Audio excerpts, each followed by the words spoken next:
Vamos a empezar entonces nuestra exposición.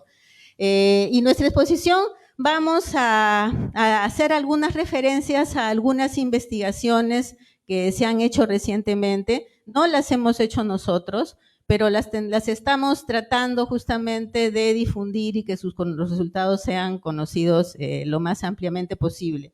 La primera de ellas es una investigación, como pueden ver ahí, de Noelia Bedoya Perales. Ella es tiene afiliación a la Universidad Nacional de Moquegua, y del doctor Del Magro, que es de la Universidad Federal Fluminense de Brasil, que hicieron un estudio sobre justamente la pérdida y desperdicio de alimentos en el Perú, ¿no? Y lo que encontraron, bueno, creo un poco ya se adelantó hace un momento, que ellos hicieron un estudio entre los años 2007 y el 2017, es decir, 10 años, de 2007 al 2017.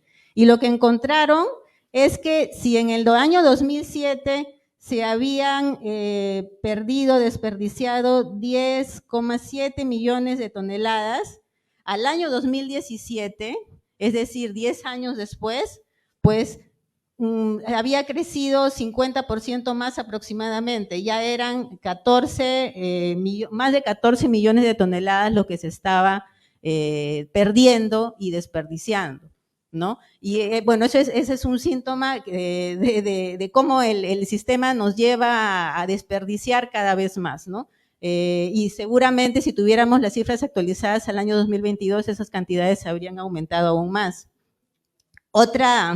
Otro de los hallazgos de ese estudio fue que la cantidad promedio de pérdidas y desperdicios de alimentos en esos 10 años, del 2017 al 2017, habían alcanzado más de 12 millones de toneladas perdidas y desperdiciadas por año, ¿no?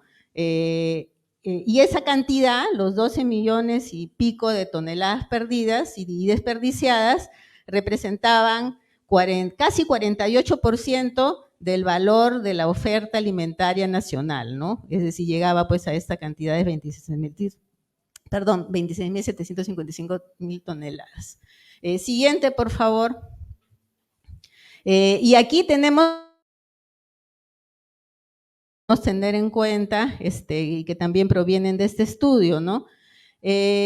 Primero que la mayor parte bueno, hay distintas etapas en la cadena alimentaria, ¿no?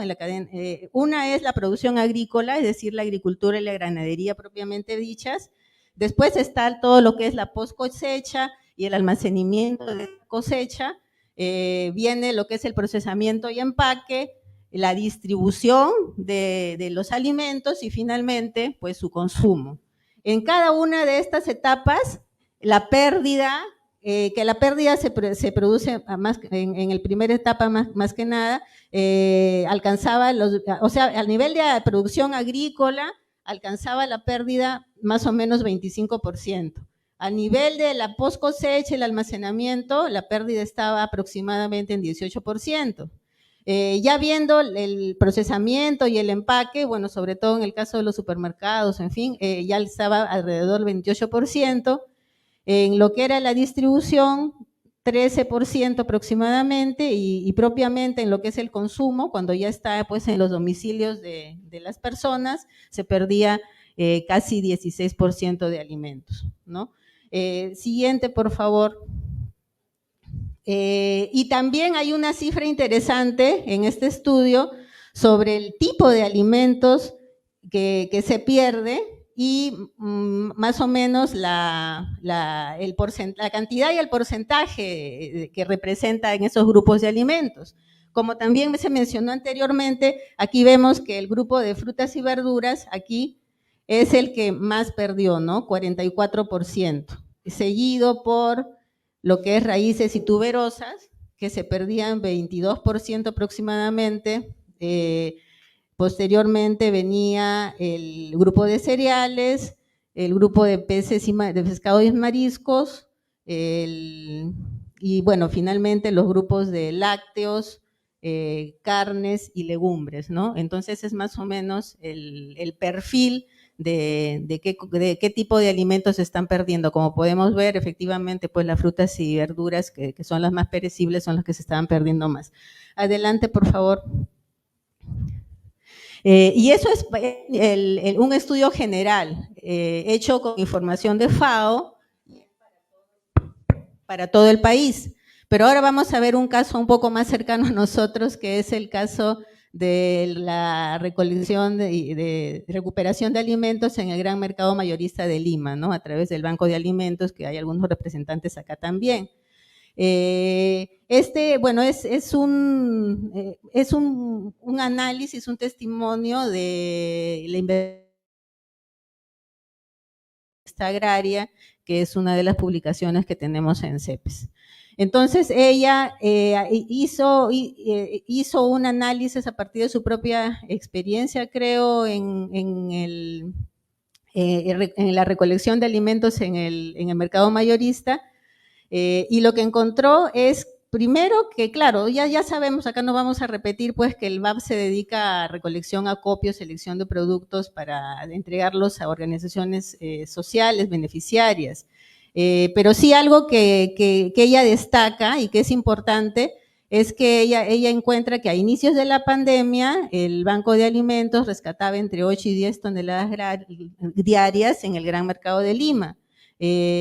Pero ahora, actualmente ya el volumen ha disminuido considerablemente y se recuperan solamente entre 6 y 4 toneladas diarias. Ese es un hallazgo que ella tiene de acuerdo a su investigación. Adelante, por favor.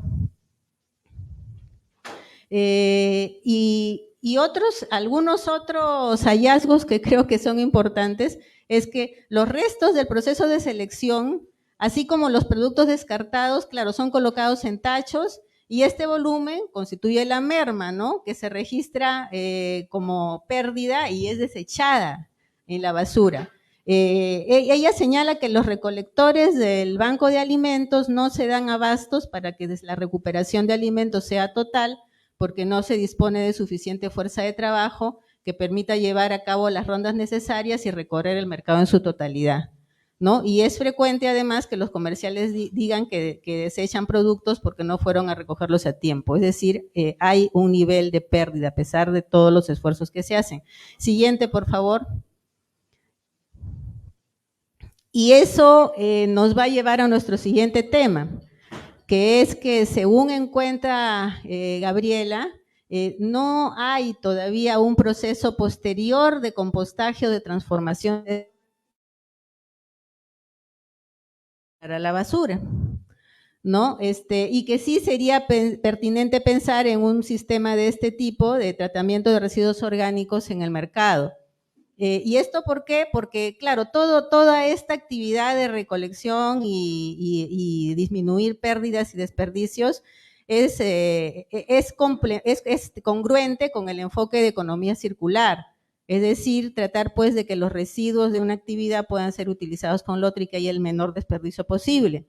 Y esto se queda a la mitad, si es que no tiene un sistema de compostaje o transformación de residuos sólidos como mencionaba Gabriela. Es decir, es importante complementar estas iniciativas de recojo y recolección, recuperación de alimentos y hacerlas articular con las iniciativas que tratan justamente de hacer recuperación y valorización de estos residuos, por ejemplo, para producir compost, ¿no? Que a su vez ese compost va en un enfoque de economía circular, puede servir para que, por ejemplo, las ollas comunes o los mismos comedores populares u otras organizaciones puedan tener biohuertos, incluso en nuestros propios domicilios, ¿no? Y ahí se completa, o por lo menos está más completo, el enfoque de economía circular, ¿no? Porque nació de una agricultura, bueno, que está todavía en un sistema insostenible, pasa por todo este proceso, se trata de reducir el desperdicio al máximo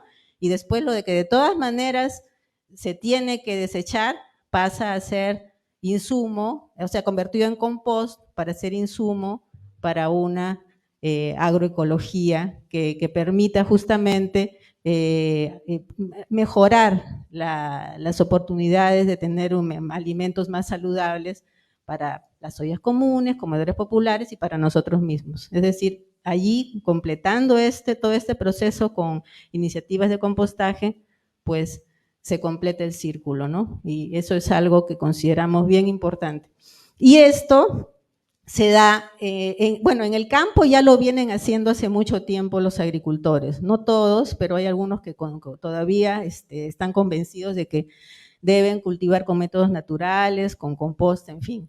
Pero en las ciudades también se puede hacer, y justamente las iniciativas para recolección de restos en los mercados, en alianza con los municipios, pues pueden ser una forma de completar este círculo que hemos visto, ¿no? El siguiente, por favor.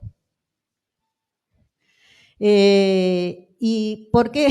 Porque como vimos acá, de todos los residuos sólidos que se recogen a nivel nacional, y esto es un cuadro oficial del Ministerio del Ambiente, que es la autoridad, en fin, en todo lo que es la temática de residuos sólidos, ellos mismos tienen la cifra oficial de que del total de residuos, 56% aproximadamente son residuos orgánicos, es decir, restos de alimentos, hojarasca, en fin, que se pueden compostar y transformarse en abono.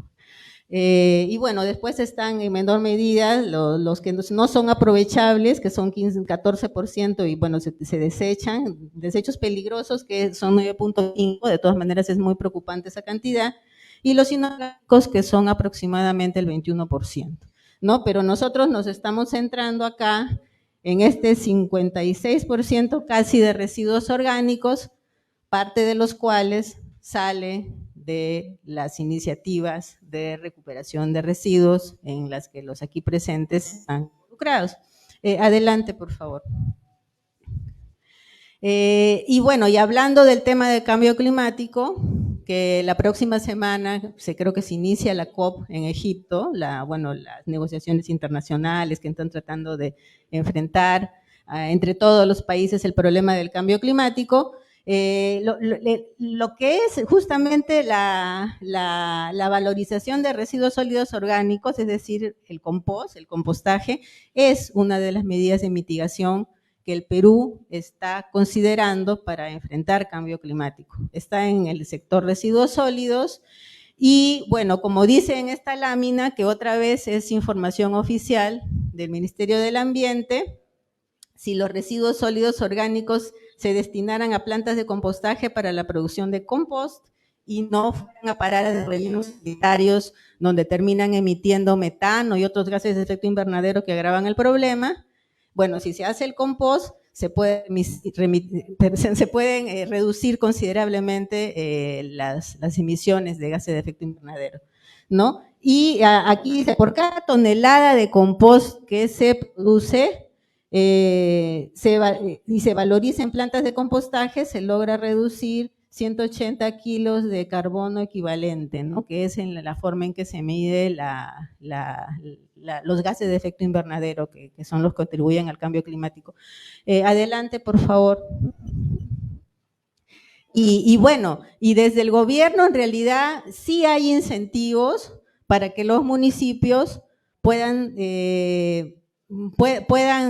dedicar más recursos y tener justamente incentivos para tener plantas de compostaje. Y eso está dentro del programa de incentivos de la mejora de la gestión municipal, donde en la meta 3, y no voy a explicar mucho sobre eso, pero tienen una meta 3, donde hay una actividad que justamente consiste en instalar plantas de compostaje, ¿no? Y bueno, adelante, por favor. Pero hay una contradicción a veces en la acción del Estado. Adelante, por favor. Hay algunas contradicciones en la acción del Estado, ¿no? Por un lado, se está intentando efectivamente incentivar a los municipios para que puedan ellos mismos implementar acciones por ejemplo, plantas de compostaje. Pero por el otro lado, hay otras entidades del Estado que a veces por un exceso de celos están obstaculizando esas iniciativas, ¿no? Por ejemplo, la OEF hace poco, ha sido este año, ha empezado a notificar a los municipios a que deben asegurarse de que las plantas de compostaje que puedan tener tienen que estar en áreas que no sean ni residenciales, ni recreacionales, ni comerciales. Y en la mayoría de distritos de Lima, lo que vamos a ver es que no hay, o son muy pocas, ese tipo de áreas. Entonces, ahí lo que se está configurando es una restricción de los espacios en que se pueden instalar estas plantas de compostaje, ¿no? Y ya ha habido un problema en el Parque Castilla, como dice, que tenía pues una planta de compostaje relativamente pequeña, y que bueno, en realidad protestas de los vecinos, que ahí hay sí problema de sensibilización, pues ha tenido esa planta que ser paralizada. Y luego la OEFA misma ha enviado un oficio múltiple a como 20 y tantos municipios que tienen este tipo de plantas para decirles pues que tienen que cumplir con la ley y no pueden poner ese tipo de plantas ni en zonas recreacionales, ni en zonas residenciales, ni en zonas comerciales. Entonces, eso limita bastante, ¿no? Y eso por temores, claro, de que puede haber contaminación, de que los vecinos puedan tener algún tipo de protesta, en fin. Pero como dicen los mismos municipios, adelante, por favor.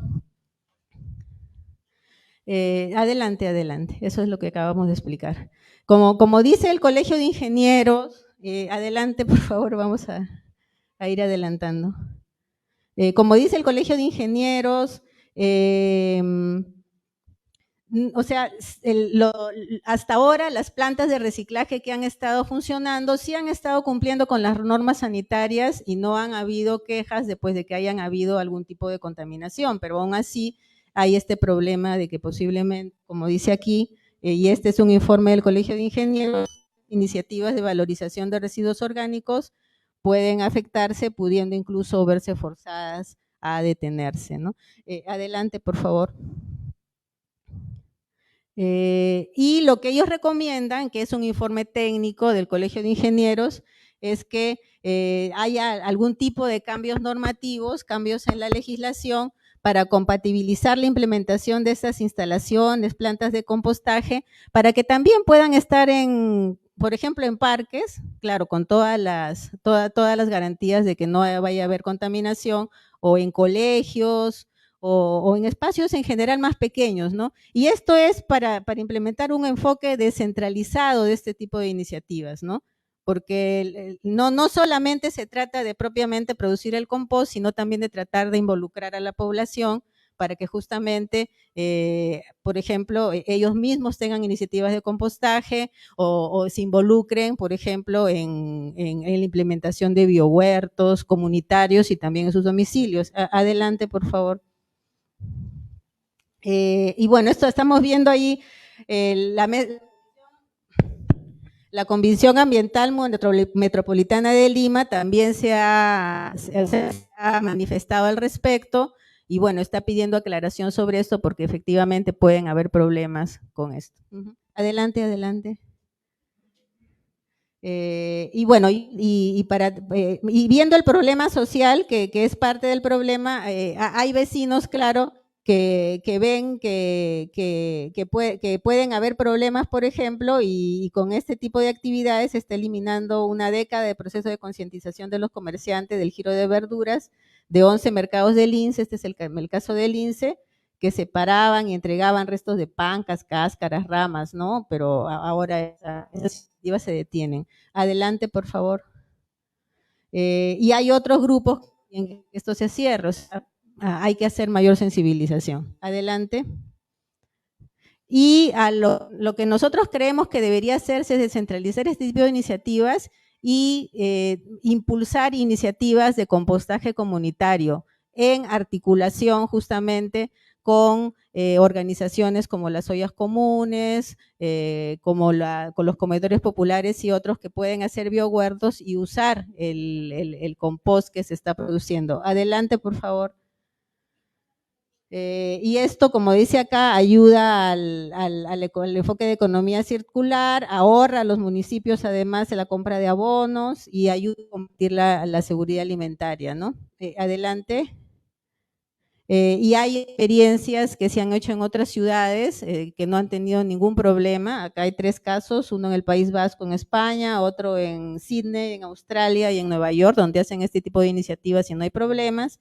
Y para terminar, adelante, en Lima hay estas experiencias de biohuertos que la municipalidad está implementando y que justamente podrían articularse tranquilamente para utilizar el compost que se pueda producir a través de estas plantas que los municipios podrían ayudar a implementar. Y ya, ahora sí creo que esta es la última diapositiva. Bueno, queríamos además recordarles invitarlos a visitar las redes de CEPES, que ahí está el CEPES Rural, donde en estos días estamos iniciando una campaña que estamos titulando Con el hambre no se juega, donde justamente estamos tratando de concientizar y sensibilizar sobre todos los problemas sobre los que estamos conversando acá. Gracias. Muchas gracias.